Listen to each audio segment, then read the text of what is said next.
Welcome to Wild and Exposed, your #1 adventure, nature, and outdoor photography podcast. Wild and Exposed is hosted by Mike Mauro, Ron Hayes, Jason Loftus, and Mark Raycroft. Thanks for tuning in.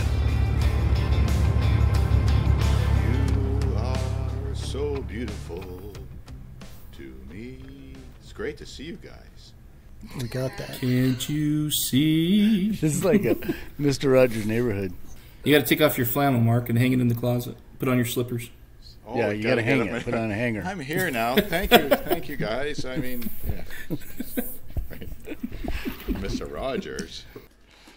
I don't know why, but I ended up watching a marathon of Mr. Robinson's Neighborhood with Eddie Murphy on Saturday Night Live. Nice. Yes, so good. Oh man, Eddie, that dude was funny. one of the best ever. Yeah. That's worth watching again and again. Oh yeah. What's up, fellas? Edit. That's your tune these days? That's my tune. And you're a professional, sitter and TV screen watcher or computer screen watcher? Computer screen watcher, not a Lightroom professional library editor. maker. I am getting pretty handy with Lightroom. And you have a whole new skill set in file management. I do, yes. Now, if I could just manage to get it all edited, I would be. You don't have camper. to. It happens by itself. If you See, leave it on a hard drive long enough, it'll be edited. That's where you're wrong. They don't want to hand over the paychecks until the work is done. I don't know what it is about that. Pretty stingy that way. So do you want to tell us about what happened, Ron, with your Lightroom library? Is there a learning point there?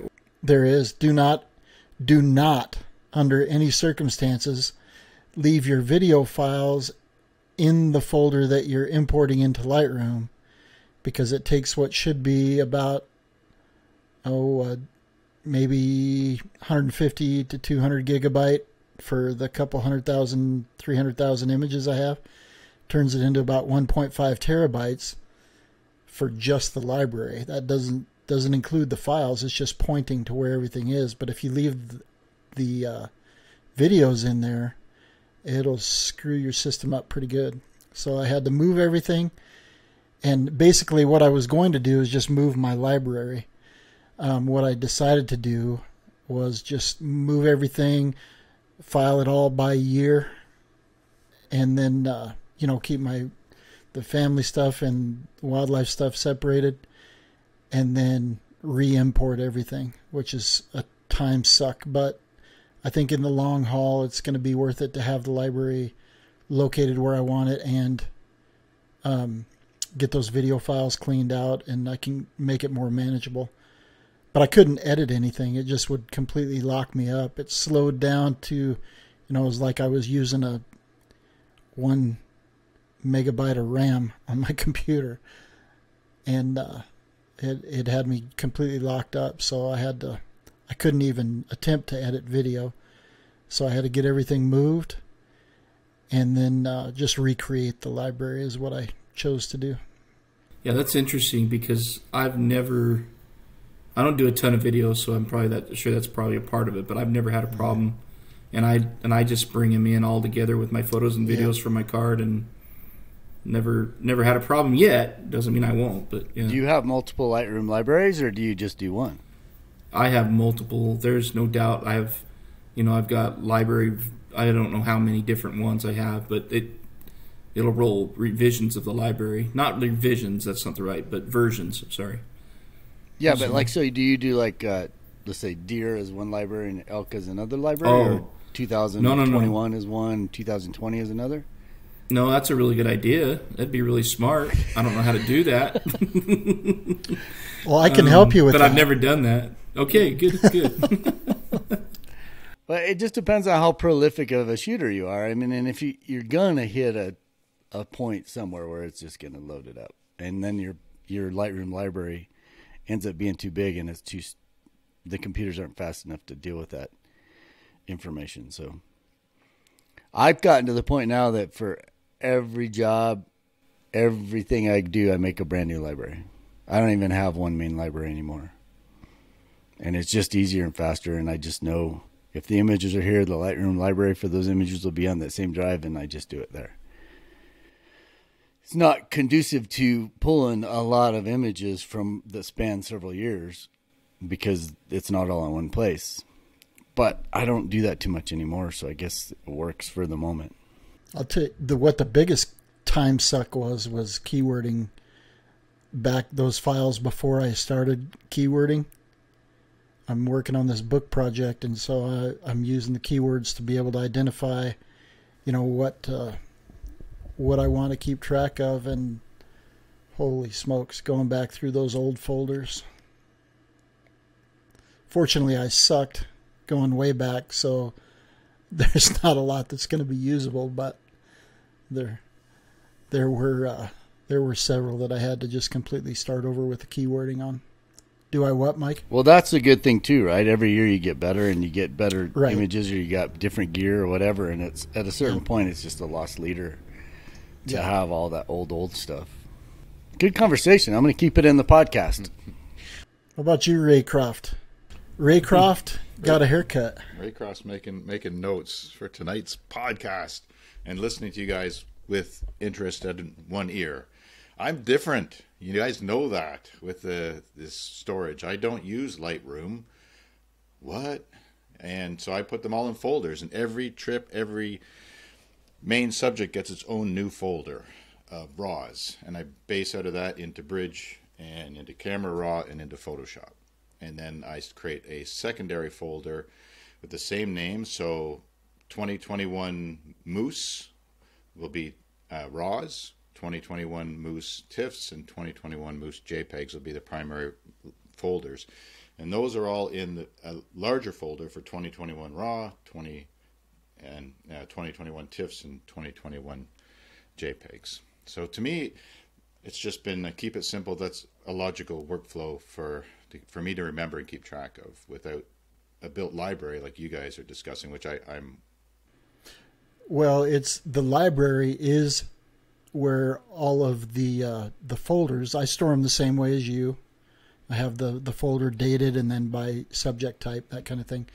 But then the folders is where I store, or the library, excuse me, is where Lightroom points to the folder. So it's pretty much the same process. You just import it in there, and then you can pull it up whenever you want. I guess that's the difference, is the importing of the images. Whereas the software I use, I just click on the drive, and then it will show all the folders, whether it's a list, whether it's an icon, and I click on the appropriate folder I'm looking to work in and access the visuals that way. But I've never really got into Lightroom, so I imagine what it's like for you guys, but not experiencing it that way, I'm not sure. Different strokes for different folks. Something like That's that. fact, Johnny. Welcome, well, we Johnny. have not Who's been Johnny? together for a while. I don't remember what movie that was from. Oh, it was, oh, shoot. Yeah, I'm not even going to try to think of it because I won't. It's that one. It's that one movie, but the teacher called everybody Johnny. Wasn't there one Everybody that's was Where's Johnny? Wasn't it I don't know. Anyway. That was Here's a different Johnny. kind of movie. Here's Johnny. Okay, here's Johnny. I don't know. That's just triggering my mind. Not that I've seen the movie. All right, back to our content before I get us in trouble. Yeah, it's been a long time since we've all been able to have one of these catch-up podcasts, so it's kind of nice to have everybody back in one spot. Is that what we're doing tonight, is a catch-up? No. Well, we are catching up, doing? but we're primarily catching up on your trip and Mark's trip. We are just asking questions. You guys are answering. That's right. That's right.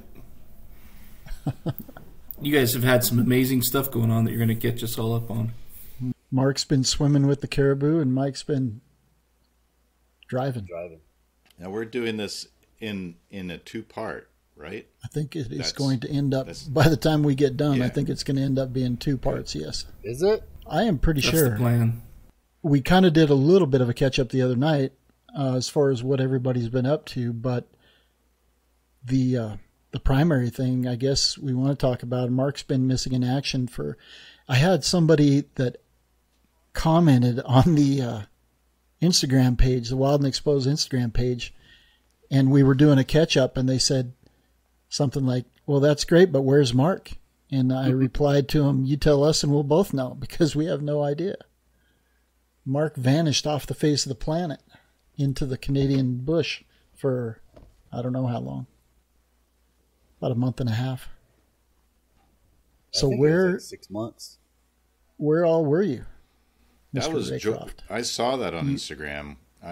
And that was Joel Evans from Australia, I think, who put that out there. And I was in the field, and it was one of the rare opportunities that I checked back in on social media and saw that, and that was a laugh out loud moment where I just moved on. It's like, but it was, yeah, I checked out really I was gone for 6 weeks, but checked out of social media for a month, simply due to living life, and I enjoy the daily engagement on social media, but honestly, it was nice to have that break. And from pre-dawn to at night, being busy with photography and being out in the wilderness takes priority. And it was a great reset. And with what everybody knows, the past year and a half or two has been like, well, year and a half, it's was awesome, freaking awesome to be gone for 6 weeks in the wild. And doing what I love to do, and off the grid, far away, remote areas. I mean, a month of the trip, we were in areas where there was we'd see people, but not while we were out filming. It was just us in remote areas with wildlife, and it was just pristine and quiet and tranquil and magical. And obviously things don't happen all the time, but Pilly, my wife, and I, it was just a great reset. There's so many subtleties, little things, the fresh air, the smells of the wilderness, the evergreens, the tundra, just everything kind of just resets what humanity should be, in my mind. And so it was great. And I was apologetically to you guys, my brothers, and to the audience, MIA for a while, but it's one of these things. As wildlife photographers, we do have destinations where we can keep up with some content and interaction, but as professionals, we can't necessarily build these portfolios to maintain a livelihood without just checking out and focusing, purely on that for periods of time. So it was amazing to get back to it for an extended period of time, and can't put words to the importance of it. And I know our audience, it resonates with everybody out there who enjoys time in wilderness. And it's not until we've talked about it from the get-go of the podcast. We used to put it at the 10-day thing where you get in the rhythm of a place, but I'll tell you, if you can stay even longer, if that opportunity is there, and of course it's not something we all have privilege to. We still spend most of the year editing and marketing, as you'll hear for the next few months from my desk. But if the more time you get out there, the more grounded and amazing an experience can be. And it wasn't initially supposed to be 6 weeks. It was supposed to be a little over a month. But the second leg of our trip was in Newfoundland, and it's one of those destinations where they say you can have 4 seasons in one day. And obviously when you're there for a period of time with certain subjects in mind, the weather doesn't always cooperate. And our middle of our trip, there were a lot of rainy days, and we saw the extended forecast looking brilliant. And so it's like, we just got to stay and wait this out. And it was definitely worth doing that for that component of the trip for Newfoundland. But so I won't ask specifically where you were at, but I know you headed west to the Rockies, correct? Right. Yeah, we spent 2 weeks in the Northern Rockies. I was able to do that last year as well. That was the only trip. I think I went far out of province during COVID, and it was certainly very quiet in 2020, but it was still quiet in 2021, and was fantastic for everything going on out there. It's something was different. This year was more multimedia mindset for these trips. It's interesting, for all these years of being, a professional photographer, the sole purpose was to collect still images for marketing, whatever it might be, primarily stock. And nowadays, that's still the primary purpose, but there's so many other motivations or motivators to collect footage as well. And so it was a fun but different experience this year by basically carrying 4 devices in a sense. So I was shooting stills. And we're going to open this up. So many people have been messaging me over the months, Nikon, Canon, R5, what? Then they're shooting video with the R5 and getting that dialed in while also shooting video with my smartphone. And the capabilities of that continue to impress me for B-roll, for YouTube, for storytelling, which engages me more and more frequently. And then there's action camera stuff, which I love. And so it's a matter of trying to wrestle enthusiastically with all of those in the same space at the same time. And Pilly played a big role in a lot of this, but it's still a tremendous challenge now compared to what the industry used to be. It was just do your best to get the still photos, the best still photos that we can to market. But now it's like, oh man, that fight or that scene, the fog rolled in over the river. Can we get still photos? Can we get video? Can we get, time-lapse? Can we get an action camera? There's a thrill to accomplishing each of those goals, but it's such an adrenaline rush and challenge in a somewhat of frustrating way to try and get them all, because you can't. 2 people. If you have a crew, then game on. Everybody's got their device, their responsibility. If you have 4 or 5 people creating content, but to do it with 1 or 2 people, we might get lucky and get the stills and an action camera sequence, but not the video.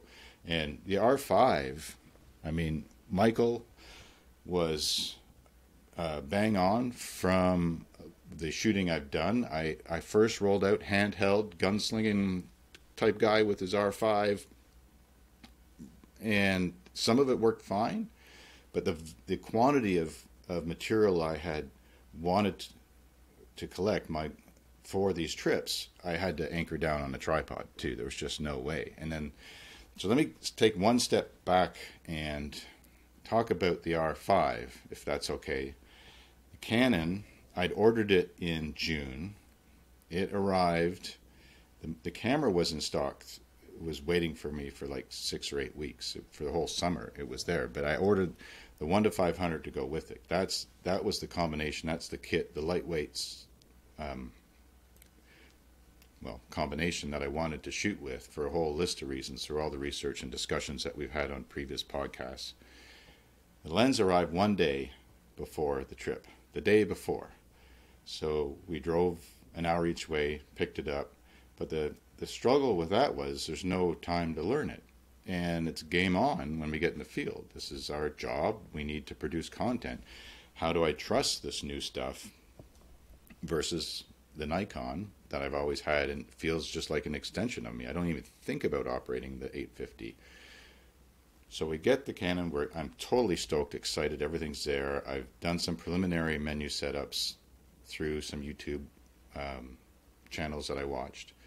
And then I had some great friends out there in the Rockies. R5's a common camera, sat down with me side by side, went through their menus. Everything's good, right? So it's about maybe the 5th day of the trip. I'm going to park the Nikon. I'm going to use the Canon. I've done a couple of quick videos. Everything seems okay. And then I hit to take photos, and the camera errors. And I'm like, what's this? And it was, I think, error 70. And so all my good friends that were out there on this trip, and thanks to everybody who did questions for the show. We've run one of those episodes, and it was so much fun to film those in the field with other photographers. But they all did this recording. What is error 70, Mark? What is error 70? Well, apparently it was a motherboard error, and the R5 that had been waiting for me all summer for this lens was defective. And I'm halfway through my trip, and I'm like, oh my goodness, I want to collect video, this whole hybrid idea of shooting stills and video with this kit. So we had to park it. Thankfully, the retailer I bought it from had one more in stock, and he sent it courier cross country, and we would have it in a couple of days. Well, the courier service took 6 days with no explanation. It was the day before we were leaving, the replacement arrived. I'm like, oh. So it was bad luck.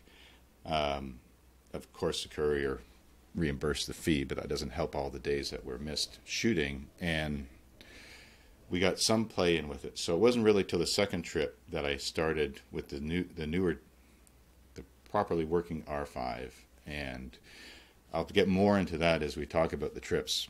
At the end of the day, all the frustration with missing what I was filming in the Rockies, what has happened with the R5 I'm using now on the trip in Newfoundland, I love it. My mind's blown with some of the stuff it's doing. And something that's interesting, so I'm still doing the odd photo shoot with the 850 as well, and I'm working with the R5, but I love the silence of the mirrorless for wildlife. It's not only when you're filming, because you can switch to video, and nobody was around me also filming in Newfoundland. It was just the two of us. But if Pilly picked up the 850 and started shooting, you hear brr, brr, brr, and it's surprisingly loud after all these years. And I'm noticing. No, do that again because it's louder. You can't just go. Yeah, it's a shutter noise. Yeah, there you go. But we're so used to it. So after putting the mirrorless down, no matter what brand it is, and picking up the DSLR and going out with wildlife, and even in some areas where the wildlife is tolerant or habituated, they still dial in on it because it's such a weird, rapid sound.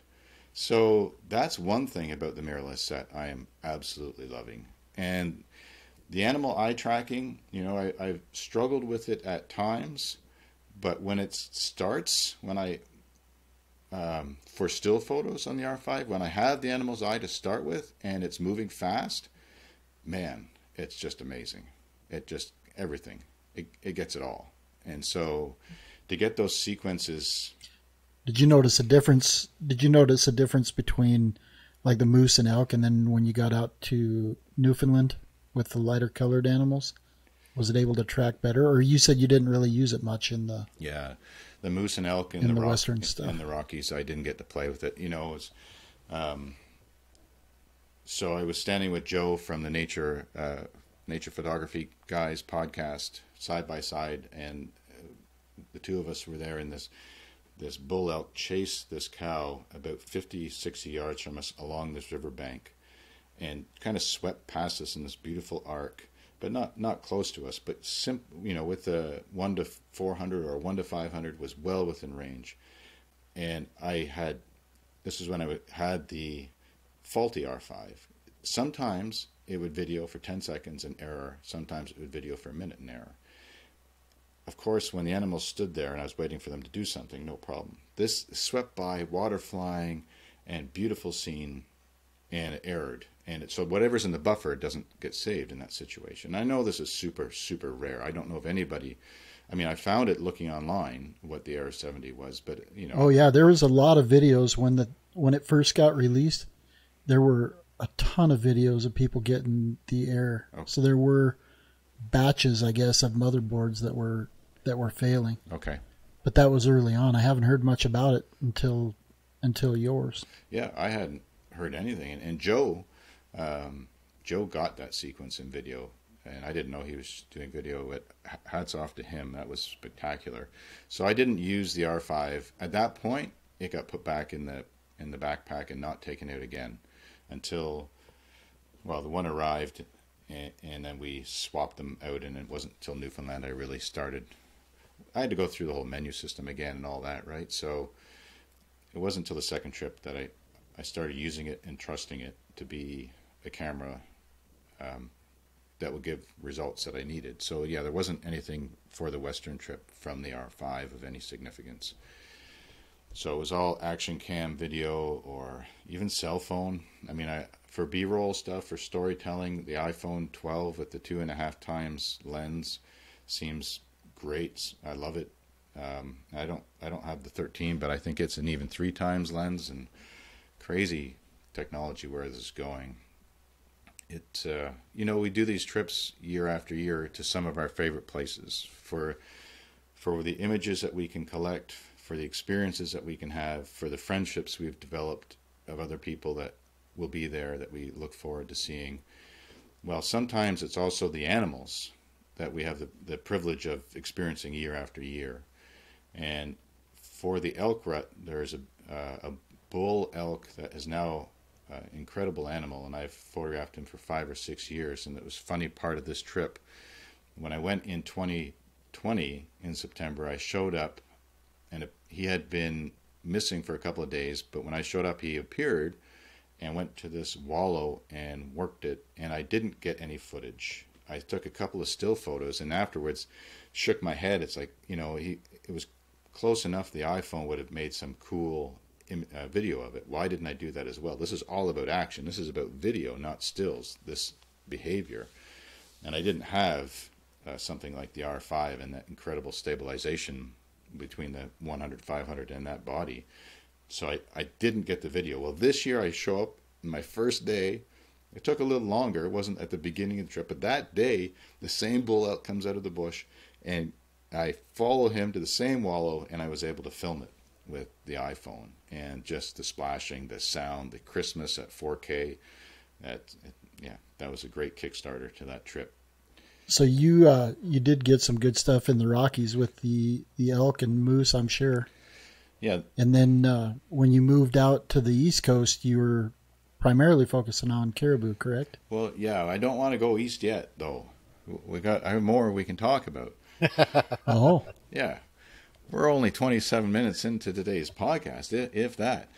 The elk rut was a lot of fun this year because the bull to cow ratio, and you never know how populations fare from one year to the next, but for whatever reason there aren't as many cows in this region, and so the up and coming bull elk are maturing and made it a very active, very feisty rut. So that was a lot of fun to document, and more grizzlies this year too. So I had the rare opportunity of a cub of the year with a sow. I've never had that in the Rockies in the fall. I've had a lot of that in the far north and other times a year out there, but not in autumn. So it was cool to document that with a bit of fall foliage.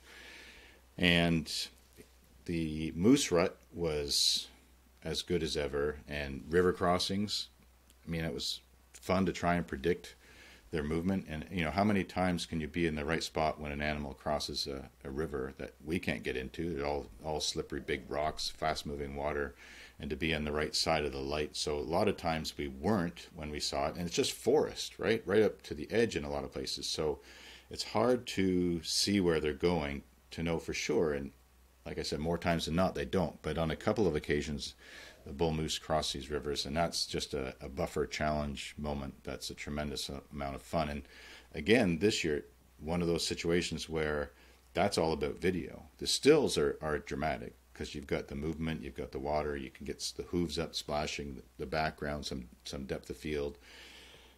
But to get that on video, as Mr. Michael Mauro knows, is the game changer stuff. Because, when do you see that big an animal crossing a Rocky Mountain river with beautiful scenery? And I think it was maybe 4 years ago. It's been too long, Mike, but we were down on one of these rivers one day with eagles that we did a YouTube video on the Wild and Exposed channel, talking about your pre-record on the red and all that fun. But so it was a challenge and fun to be in the right position, and once in a while it worked out.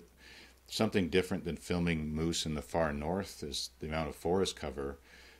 When we get windows in the vegetation with some color, it can be wonderful, but it's not wide open country, so we can't see them and document the behaviors as easily. So we had a couple of tremendous moose fights this year, and the audio when you hear them and the roaring. Moose actually roar like a lion when they get really upset, and it's show us how it sounds. Everybody's heard a lion roar. I'm pretty fluent in moose, but that I could do it, but it'd be good for a chuckle. But it's actually quite intimidating because they're such a big animal, and from behind the trees you just hear this roar, and it's like, oh my, even if they're 50 yards away, it's like, that's a big deal.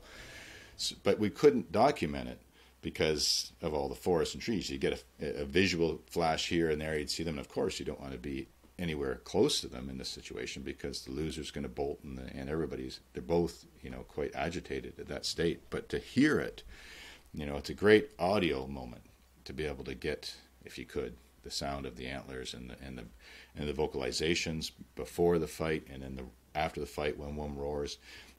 One situation, two bulls actually fought twice, and between them the loser roared and then went back for more. But it's just one of the thrills of being out there and witnessing this stuff. And it doesn't have to be that dramatic in wildlife, but you certainly remember those moments that are that intense.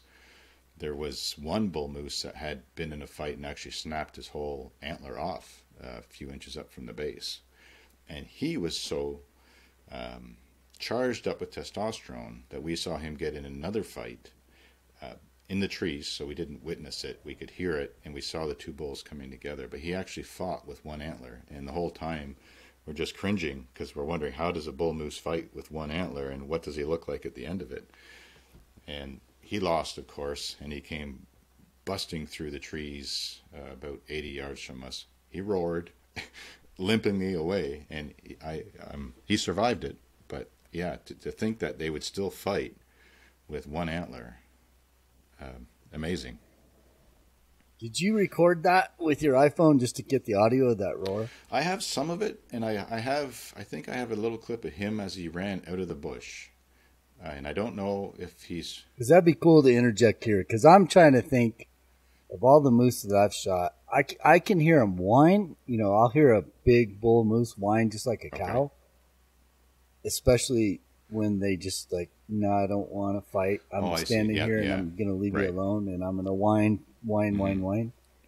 But I don't know that I've ever heard. Maybe that's why I really want to hear it now and just see if it's something that I've heard. I've only heard it. So if you have one, send it, and I'll just put it in the podcast. I'll see if it does. If you have some roar. I've only heard it 4 or 5 times in all of the years. I've seen moose fight and not do it, and I've seen them. There was one time in Alaska, right near dark, there were 2 tremendous, mind-blowing bulls that came out, and one of them I posted on Instagram a few times. He's got a really red background, and he's facing, and he has stuff in his brows. It looks like he's been a bulldozer. But he came out and he like roared over at the other one, and then went into the trees. There's a little meadow. He went into the trees over the other one, and there's another roar, and then they didn't fight. But it seems to be when they're extremely agitated, the bulls.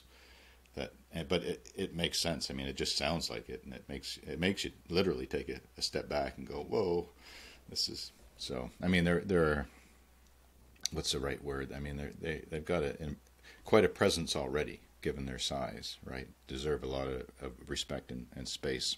I've never heard it either, and I was really curious about it, and that's when I'm wondering how many people may have thought they've heard that and thought it was Bigfoot, So. Well, there's a squatch in those woods. Yeah, maybe if the moose doesn't come out, maybe it was Bigfoot, getting the moose. We had another day. So here's something as a professional. This, and I say that in the sense that I've been exposed to a lot of exciting situations, and I'm very grateful for over the decades. But the passion never wanes. The excitement never wanes. It's like a little kid when stuff happens, as far as the excitement. And it's that focus to keep it together to get the results, whether it's stills or video. Get set up, get in the right side, watch the animal, and play it smartly. Well, I'll tell you a story where I messed up, and it's still a head shaker. It's inevitable. We all do. You can't, as much as we understand animals and all the elements, we're not psychic and we can't predict everything. But we were on this hillside, and there's a bend in the river, and this is the moose rut in the Rockies. And I saw, it was just Pilly and I at this point, and I saw this bull and a cow in the river on a bend in a gorgeous spot, probably 500 yards from where we were. So I hurriedly made my way to them. There's a trail through the forest that was safe to go on down near the river. I get to the river. I'm still on the same side as them, and I look and I could see where they were standing in the river, but there was going to be no photo ops because the vegetation, the trees stuck out too far, covered them. There was no clear spot unless they were going to cross it, and it didn't look like they were. So in my excitement, knowing this could be very momentary to get the two in the river, and if the right angle would provide an incredible backdrop, I moved away and did a big circle and hurriedly went around them to get on the right side. But because of the noise of the river, what I didn't plan out, and in hindsight is 2020, in other situations, if it wasn't for the volume of the water, the sound going by, it probably would have been fine. You know, in a situation like this, I always want the animals to know my presence. There's no point in surprising them. And that I did surprise them in this case, because I'd circled around and I came out in the clearing and they didn't hear me coming, and I was not close, but when the cow moose saw me, she exited the river in a hurry. It was only 10 feet, stood on the bank, and the bull followed her, and it ended the photo op. So if I had been more cautious that way and just given them more time, or had popped out further down even, right, which risked them stepping out, but had gone another 100 yards down the river so that they'd see me come up the river. It was a bit tough due to the hillside, but that would have made it work. But as, you know, Pilly tried to console me that morning, you never know exactly what's going to happen. You have to keep your safe distance. But that photo never came to fruition. But the second part of this story was this tending pair then went up this mountain hillside in the forest, and it was old growth, beautiful habitat, albeit a little dark compared to the beautiful river view. And so we paralleled them about 80 yards away up the hill until they went all the way to the top. They had to go all the way to the top, right? And then they laid down. And so we spent the day in the forest filming and just sitting in their company, which was magical and great, and provided some pretty cool images of there was enough of a window in the forest to get photos of the two of them together laying there in this old growth. So that was a fun conclusion to that experience, where Mark's youthful enthusiasm kind of blew it. You're right, though. It happens to everybody, and you just never know. You can't hit every one of those situations just right. No, and it's just being out there. There's so many elements, right? And it's a fun challenge to try and wrap your head around them all and try to get it right. And when it lines up, I have a story from Newfoundland where it lined up, and it's like a hallelujah. Can't talk about that. We're not moving to the east yet. All right, so I have another elk story. I have the most fun elk story of the trip. That was it was a spontaneous moment in the sense, and this was a fun one, where we found this magnificent bull elk. He was tending a cow. Long story short, he was in a fight and lost the cow. So then he went on walkabout back to where he left his harem, the rest of the cows. And it was probably 2 kilometers, 1.5 miles, but it was around this lake. And there was one trail that circled the shore of this lake. And being photographers, we don't want pictures of elk butts. So we go ahead of the bull elk when we see where he's going, and we keep about 50 or 60 yards ahead, and he just keeps going around this lake. I mean, we didn't know his intention at the time, but so he took us it was a friendly walk. He was just walking, we were just walking, safe distance, no issues, around this beautiful lake. On and on and on we went, because it's all in the forest. Well, 2/3 of the way around this lake, there was an opening on the shoreline and a little point that went out about 30 or 40 yards, a grassy point. Didn't think of it, couldn't see it coming. We walked across it and we just paused for a moment. It's like, what if What if he went out there? I mean, how many times do you see that situation? You dream it up, you fantasize about it, and the animal just keeps walking or goes the other way or it just doesn't happen. Well, on cue, the bull gets to this point, hangs a left, and walks beautifully right out onto this grassy point. And at that point, it was so refreshing because it was warm, I was hot, and I ran right into the water. I had a distance. I mean, didn't run. I walked quickly into the water. Don't want to startle him. Moved into the water up to my knees. Now, I had just hiking shoes on, so everything's cool, but it felt so awesome. And he went out to this point, and I was able to pivot and squat down so that my camera, handheld, I was shooting the 850 on the 2-500 at this time. I was holding it like an inch above the water to get as low a perspective as I could.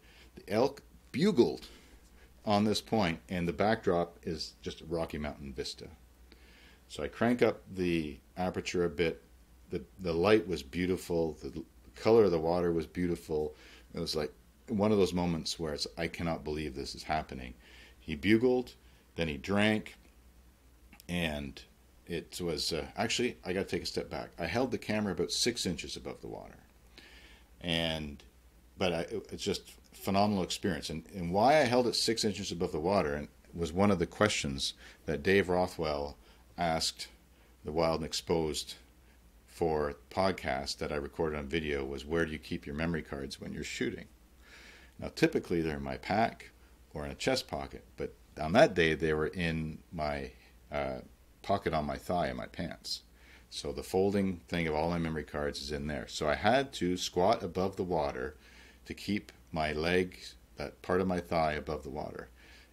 If I didn't have those, I would have been able to drop 6 more inches and just knelt right into the sandy bottom. It was like a beachy area. It was beautiful, easy access, but I couldn't go that low. So Dave, in his great humor, asked that about where we keep those. So that's a live and learn.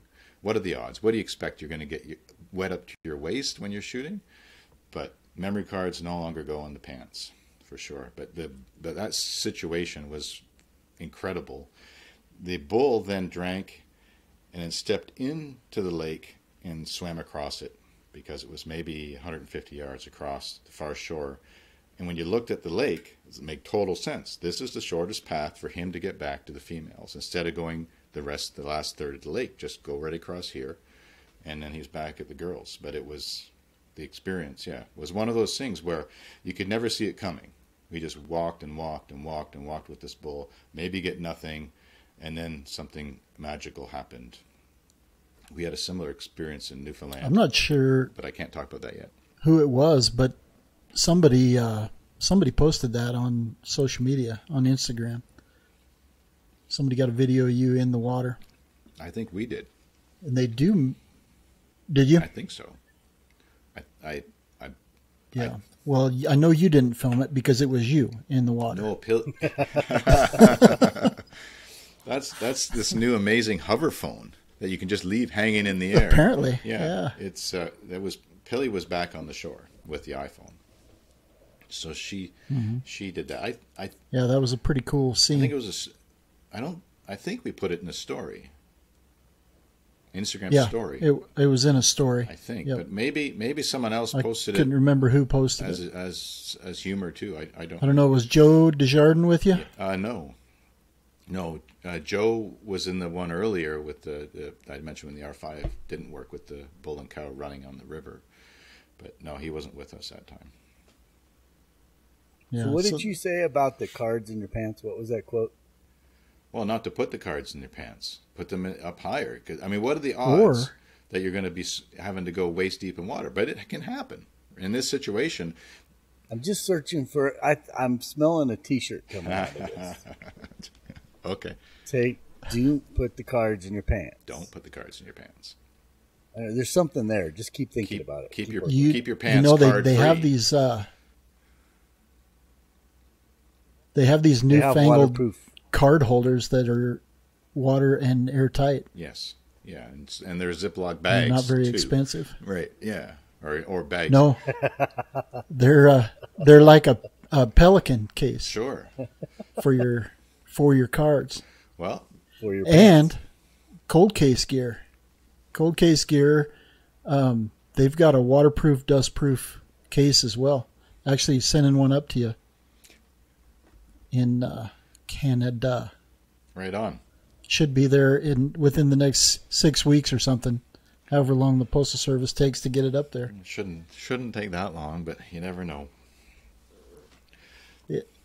So can I tell one more Western story? Yeah. This was a fun little thing that's not elk or moose, but for B-roll, we were filming different situations. You only can if you promise to send me pictures that I could put in this video podcast of everything you're talking about. I'll try.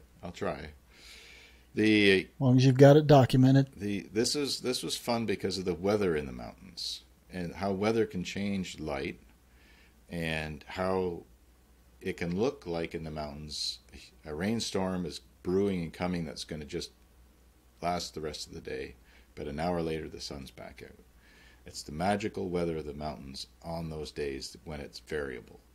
Now, what's cool about this, and most photographers who spent time in the mountains have seen this, is the percentage of rainbows that you see in these situations. And of course, it creates a beautiful landscape of the rainbow. So I was just filming clouds developing and going past mountaintops in time-lapse mode for B-roll. Loving that time-lapse effect, putting different segments in for YouTube content, different types of footage. Well, Pilly had this great idea. And this is where teams come from, right? I'm focused on these mountains. She's like, what if you put this in a place and film the time-lapse before the rainbow started? And then the rainbow came in the time-lapse and then disappeared. I was like, no. No. That could be, how do you pick the spot? But it's like, yeah, let's try it. So we were at the end of this road with this beautiful lake, and we could see weather coming in, and we had picked up these little blocks. She called them yoga blocks, I guess, and put them on the hood of the van we'd rented. And in this case, we were just using the iPhone, which, again, the time-lapse for social media stuff is phenomenal. And actually, no, we also had an action camera out doing a different view of the same thing. If we had Michael Mauro's umbrella for the camera, we could have done it with a tripod. But this is how we set it up. And it worked, where we let it film time-lapse for like half hour, 40 minutes, and a rainbow appeared and then disappeared. So that was fun. I mean, it's a whole other frame of mind to be in. And you've got that. I think you've got that for YouTube. No, I think I do. Yeah, we did a lot of it. So I haven't. It's funny because we did this. We were talking about doing this podcast, and it's always best to do it when a trip is fresh. And as awesome as that experience was, it was a while ago now because of how long we were in Newfoundland. It's like another chapter. It's going back to another book. So I'm pretty confident we got it as I'm describing, and but I haven't looked. Oh, you haven't looked at it yet? I haven't. I've got back from Newfoundland, and I have downloaded and waded through all that content because it was fresh and the most exciting, newest material. I haven't got back into the Rockies yet. I haven't had time, but I'm sure it's there because that's what we did, and it was fun. It was just neat to try and predict that. And it happens frequently enough, it seems, when you have a variable day with these systems going through so quickly. And it's, again, one of those situations where the more cameras, the better. It's the whole more action cameras. That's something I upped my game on this year, is having more of them with me, because as my good friend Eric Brewer, 2 years ago, I had one action camera, and until the end of the trip, he was calling it my no action camera, because I always pointed it in the wrong spot for the animals to be, but got it at the end of that trip. But it's a lot easier with more than one. So it's a whole multiple presentation, increase your odds business. But so taking a little segue there, since you were talking about having additional action cameras, Osmo finally came out with the Osmo Action 2. It's a little bit more expensive, but it is it's got a magnetic case, so you can just throw it on the hood of your car, go drive down the road, and get that footage. Don't have to worry about a mount, nothing like that, as long as you trust the magnet. But I know you liked or seemed to like the Osmo more than the GoPros, so I was when that thing came out here, a week and a half ago or so, I was going to send you the link because it looks pretty intriguing. I've watched a lot of YouTube content on it and reviews, and it does look intriguing. The thing that excites me most about it, and not that I'm displeased with the color of the Action at all, but one of the reviewers said that the colors are much better, whatever that means, because it was fine to begin with from my books, but anything to improve this. I mean, the rate, it's such a different time, right? I mean, for years and years and years, very little changed in photography. Like there'd be a new body come out, but the rate of change of technology now, I mean, it's so exciting and crazy. So expensive, right? Because, this is way better. And so the Action 2 is such a cool little cube, so tiny, so effective. The magnetic components, if you're working in anywhere that has metal surfaces, the ease of application to put that up, it's phenomenal. I need to research it. There were one or two things that made me hesitate ordering one. I did order more Osmo Actions late this summer because they were down to a couple $100 and still highly reviewed and competitive in the GoPro world, considered equivalent to the GoPro 8, I think. So for the price point, again, with putting them in front of animals and having them, whatever happened to them, it's a little easier to take. But I think they're all durable. The Action 2 has a built-in memory, so you get the extension cube that magnetically attaches with two locks. But you have to have that second one, right? To charge and to have a micro SD card in it, and then you also have the front-facing screen to complement the back-facing screen. But it's still a tiny unit with the two of those together. I saw one guy attach it to a drone and was loving what it was doing on the drone for footage. Yeah. Now, mind you, they just came out with a new drone this week, so I don't know what that means as far as comparing those. But they're fun little devices to use for all kinds of situations. And it's not, the Action 2 is submersible, but it's not submersible with the attachment on it, unless you buy a separate housing for it, from what I've heard too. But the actual initial cube is, which is fine. You don't need the other one if you're going underwater, obviously, for the amount of memory. It doesn't have a huge micro SD in the actual body of the camera. I forget what it was. I think it's 64 gig. So that was one thing that one of these content creators was saying, could it be 128, could be 256, just to give it a little more time. But again, if you buy the attachment with it, it covers that. So it'll be fun to play with. Yeah, it's just like something coming out all the time, right? It's one after the other right R3, now. The Z9 has just hit information on that, and the pre-order list looks monstrous on that. But then, Canon's already starting to mention hints about the R1. Jason has one on order, I'll bet. I do not. Matter of fact, I'm going to let you take my copy of the R3. So, why is that? I'm just going to hold off. I think the R1's the right call. I've got two R5s. I don't really see the benefit of the R3 at this point for what I do and what I focus on. But it's an amazing camera. I'm excited about it, but I can't go backwards on megapixels. It's killing me. So, but I would assume Mark has a Z9 on. Oh, it's hilarious because that was the big question when you were missing. We had a pool. Is Mark going to have the Z9? I've thought about it, and I almost did it. And I called my retailer that morning, and I was in Newfoundland. I saw the specs coming out, the news flashes, the news reels all over. It's like, oh, it's all the information's finally here. So I called him and I said, I could be your first, right? He's like, oh, absolutely, Mark. You could be the first.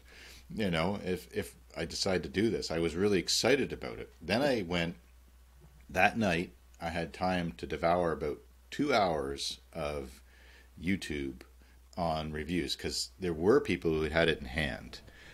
Jared Poland, Frono's Photo, loved his energy, his skill set, his career. To me, he's very informative, and he's got a great sense of humor. He covered it. Mm-hmm. And after watching these, it still could be, I mean, it's obviously going to be a big jump up for Nikon. But I think his summary was something along the lines, he loved it, and welcome back to the game, Nikon. This camera puts them back in the game. But from what I gathered, doesn't necessarily raise the bar. It does for Nikon and puts them back on par. And there's certainly some aspects of the Z9 that are new. But it did away with, was it the shutter altogether? No, that's not what it was. So is that what it was? Yep. No mechanical no shutter mechanical, at all, right. which is the first mirrorless to do that. So that's really cool. And I remember him saying something about how quickly there's when you change lenses, there's something that closes and protects the sensor from the elements and everything, and how effective that was from his use of it. But I was still... The R5 has that as well. Yeah, I haven't taken it off the lens, so that's cool. It's got that curtain. Okay. Yeah. So I was thinking that day of ordering it. After watching the YouTube, I was still wading through the R5 menu. And this is something, you know, I'll totally admit, I mean, once I have gear that I like to use and have learned it, it's like second nature. But I don't personally like learning it if it's different. I struggle with that to some degree.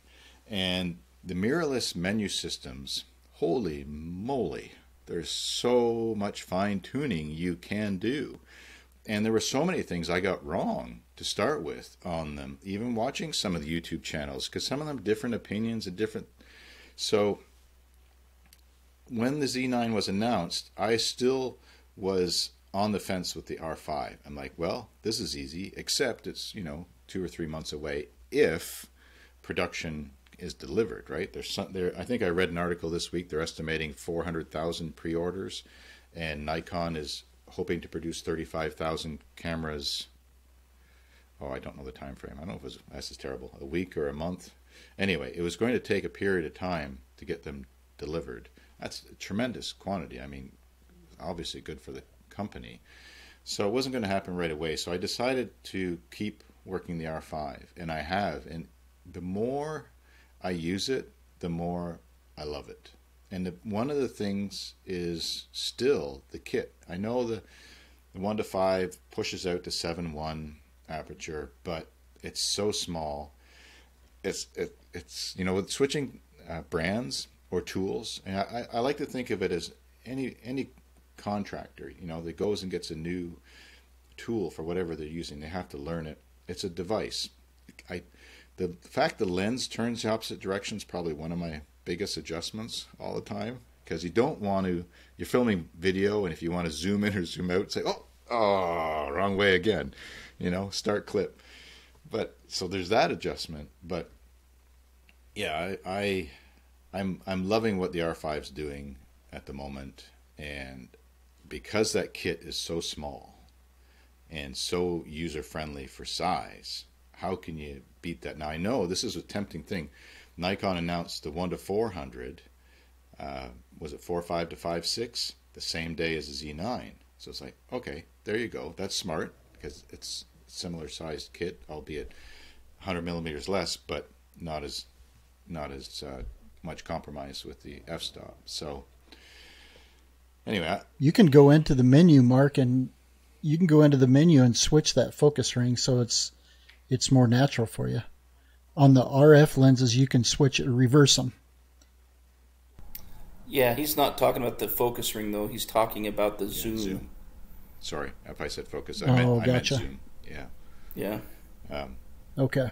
But yeah, that's good to know as well. Which I wish you could switch that, because I had the same problem, Mark. Well, it's rewiring our mind, right? And what we're used to, our motor skills. It's forever. It's always been that one way. Now it's got to be the other way.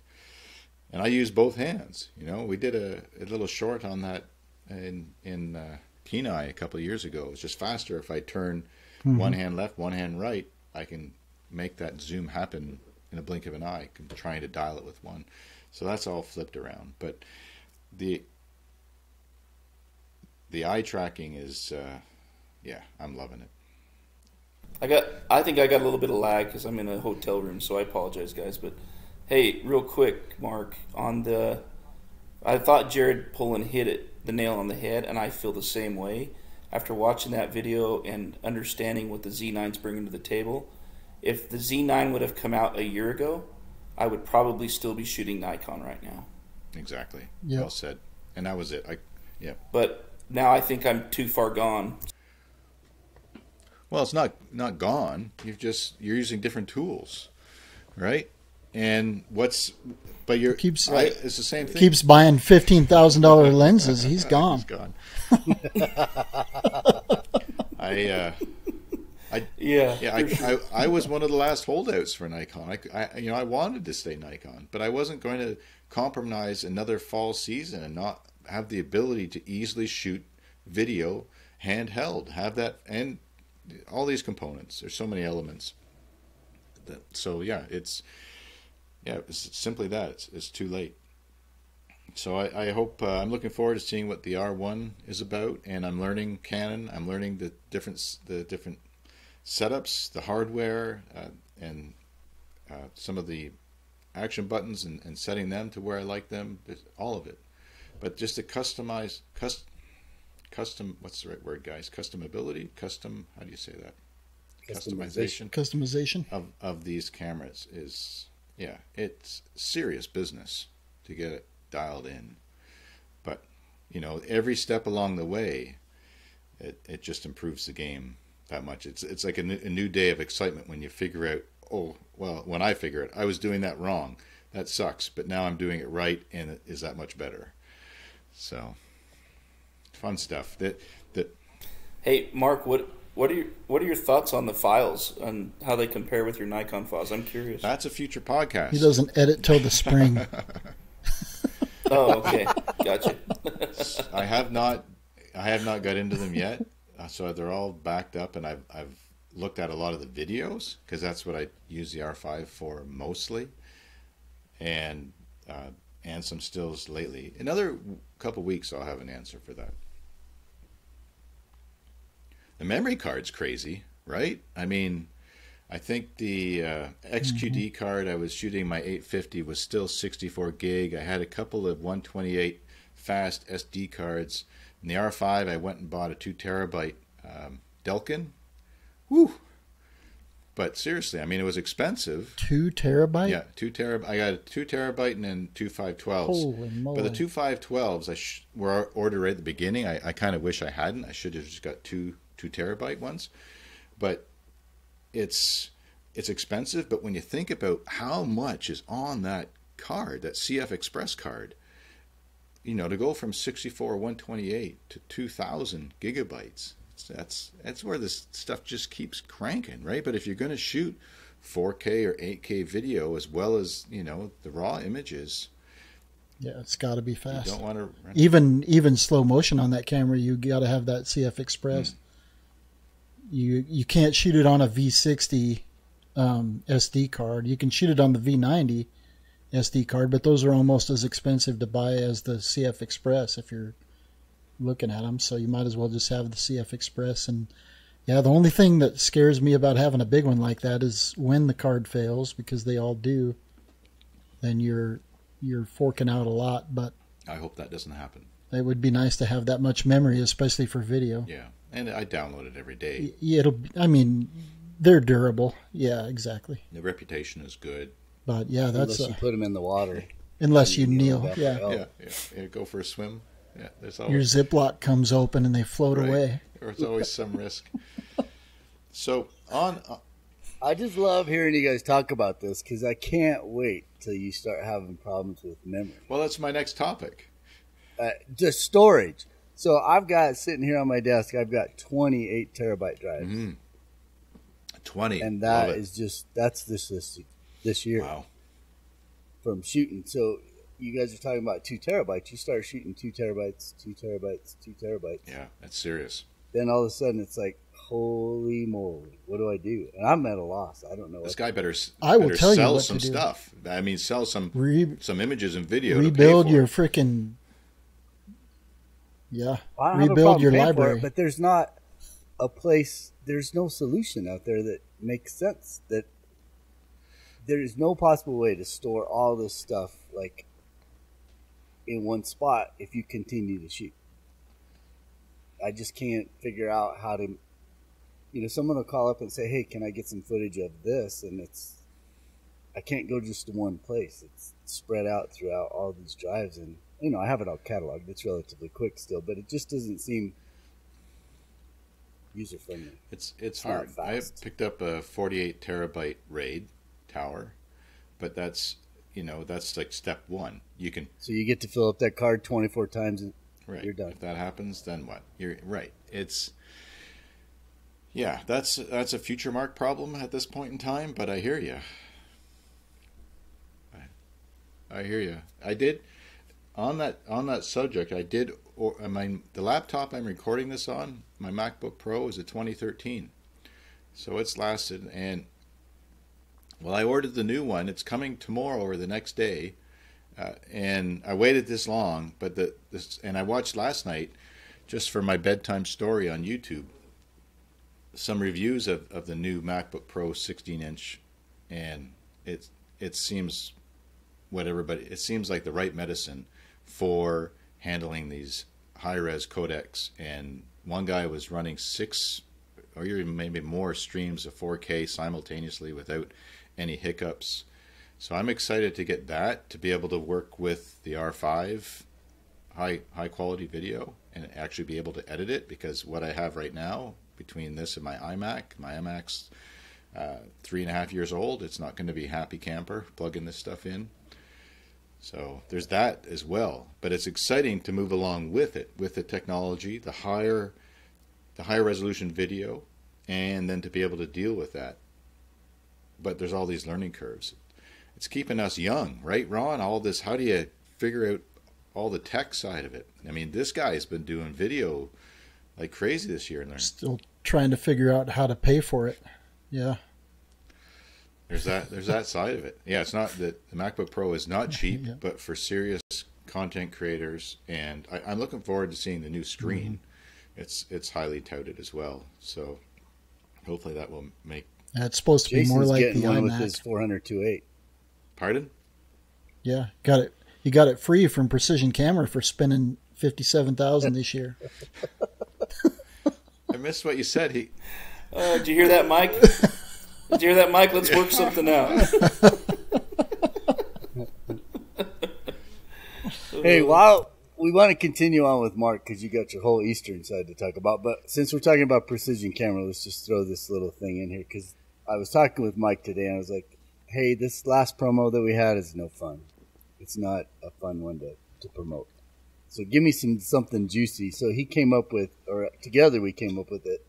And you know what the problem is supply this year is such a question mark for all these retailers, because they're like, we think we're going to have stock, but we're not sure. So we got to really kind of figure out where, because he doesn't want to have people mad that, oh, hey, I was going to give you this deal on this thing, but guess what? I don't have any. And there's no way to know whether you're going to have them or not. So we tried to stay away from all that.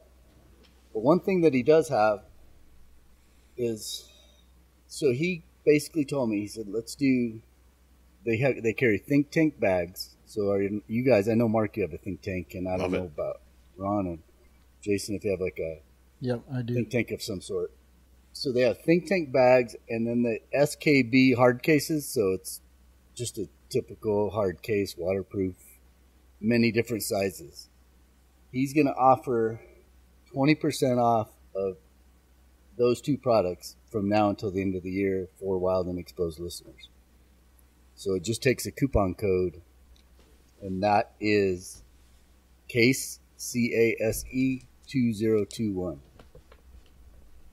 So I was talking to him, and I use the airport security, which is a roller bag that I know will fit on certain planes that I'm flying on, and I know I can get all my gear, and it'll fit a 600 F4 or 400 2.8 and some bodies, and all that fits in it, and it goes in the overhead compartment.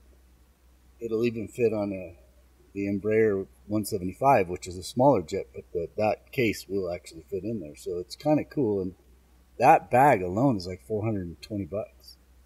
So you look at 20% off of that, it's like $80 off. So not a bad little promotion. So if anybody's in the market for yourself or for some sort of a gift, 20% off of those two, solutions, whether it's a hard case or a soft case, is a pretty smoking deal. And he said the only caveat was it has to be in stock. You can't special order anything because he has plenty of stock. So if it's on the website, you're going to get 20% off. That's fantastic. And those SK cases have think tank inserts in them now, so you can kind of customize it like you have for your Pelicans. I forget what that's called. But yeah, the Trek Pack. They have the same thing. It's more like, the roller bags where you've got just the Velcro, but you can customize those unless you want the foam. Well, that airport security thing that I have 3 of them, and I have them all configured differently in video and stills, and it's what I use on every trip when I'm on a plane. Just because you can pack so much stuff into it, and then on this last trip, I packed my camera backpack into my check-on bag, and just packed it full of clothes, just so I had that, because it does have backpack straps, but it's not very comfortable. It's not something you want to walk around in the woods with, as far as a backpack. But if you had to, if you didn't want to pull, like if you ended up somewhere where you're going to have to roll that bag across gravel or something, you could always strap it on your back. For a short ways, it'd be fine. So, pretty sweet little promotion. I was happy to get that. We were looking at cards because I was hoping we could do something on media. I was like, hey, can we do some sort of deal on Delkin? Because I was like, I'd sure like to get a couple more 2 terabyte cards, but he just wasn't sure about. He's got them in stock now, but he's like, it's just such a wild card, and he didn't want to end up doing some sort of promotion that would disappoint people. That's a great one. It's so crazy down here this year. It's going to be really interesting with all the supply and how they get all these ships unloaded and how they distribute product. Not just cameras, it's everything in the U.S. Yeah, here too. All right, so now let's go to the East Coast. If you're done with the West My Coast. think tank backpack, I've carried it everywhere for the last 4 years. In the field, across the tundra, and it's an airporter, so it fits in all the carry-on size. No issues that way. No complaints at all. I just, I set it down on the tundra and off I go if I'm filming or Pilly take. Anyway, it's been a fantastic backpack, and it's just a generic black too, which is cool. I mean, it's nondescript for going through airports and stuff. It's packed with all this camera gear and one soon-to-be super sexy MacBook Pro, not sponsored by Apple yet. Come on, Apple, where are you? Okay. Want to roll in? I'm jealous that you're getting that one. That's awesome. Yeah, well, it's due, right? The fact that this one has lasted for 8 years and it's still clicking, but there are times, one of the summaries of the YouTuber I watched last night was how much faster it is, how much time it'll save for exporting for anything. And I'll tell you, this is as functional as this one has been for me all these years. When we were on these trips and I was downloading memory cards and moving stuff, it's just so tedious. To have something that will expedite that, man, I can't wait to save that time. So that's, we got I went a little silly future-proofing it, got the 8 terabyte solid state, but that gives us lots of space, right, to work with. Whoa. Yeah. You did step up. Spec that baby out. Well, if it lasts for years, it's a business tool. It's something we need, and especially. No, you're going to need a new one next year. No, that's not happening next year. Yeah, because the deal is you donate the one you're getting tomorrow Do Jason? Oh, I thought no. Yes. I thought we talked about that. And you Jason buy was a thinking new about ordering one last time it was discussed. Not yet. Yeah, you're not. You're still. Yeah, and then I ordered the 400. Oh, so I missed that. So I got the lab, and I thought I heard 400-2.8. You ordered the 400-2.8. Woo-wee. Yeah. Yeah, Mr. 604/400-2.8/2R5. It's a good thing it's good that you're a big guy, so you're gonna have your think tank on your back and your front with all the gear. Yeah, That's right. That's right. And I do have that think tank bag, and I love it. It's a great bag. Fooling around 400-2.8. How much fun will that be? We'll see. I'm getting it's here and ready for me, so I've just got to get home so I can pick it up. Oh, it is. You got it, or you're getting it. It's available for me to go pick up. Yes. So. Wow. Is it killing you to sit there? Yep. It is killing me. I want to be home. But wow, that's cool. I look forward to seeing that depth of field. So what you all want to do if you're shooting Canon, you want to become friends with Jason because he can't use two at the same time. You know, we were in. Hadn't messed with the 100-500, and we were in. I had the Canon, but I didn't have any, or I had the R5, but I didn't have any lenses. And Jason kept saying, "Well, just use the 100-500. I'm just using my 500." And he said that for probably 3 days, but he never took it out of the bag and offered it. He just kept saying it. oh man.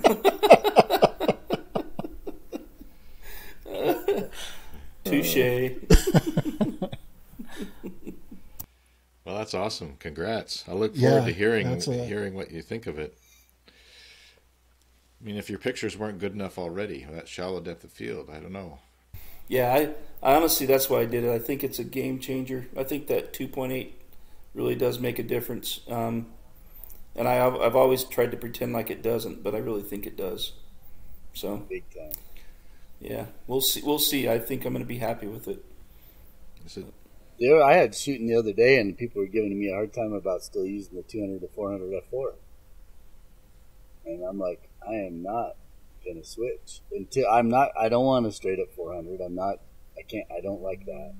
I don't want the 600. I want another 200-400 in the RF. Right. I want the next lighter version. If they take that lighter technology that they've got in the primes and transition it to that lens, I will sell.